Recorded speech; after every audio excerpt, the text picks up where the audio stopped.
बघूयात पुढची बातमी। गृहराज्यमंत्री योगेश कदम यांनी एक मोठं वक्तव्य केलंय।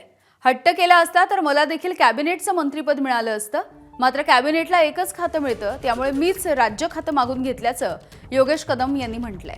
राज्यमंत्रीपद मिळाल्यामुळे कोकणाचा आणि मतदारसंघाचा विकास करू शकतो असंही त्यांचं वक्तव्य आहे। योगायोग चांगला आहे की राज्यमंत्रीपद कदाचित मी हट्ट धरला असतं तर कॅबिनेट देखील पद मिळालं असतं, पण मी आज पहिल्यांदा कदाचित बोलतो पण मी राज्यमंत्रीपद मागून घेतलं, कारण मला माहिती होतं कॅबिनेट मंत्रीपद मिळालं की एकच खाते येईल आणि कुठलं खाते त्याची मला खात्री नव्हती।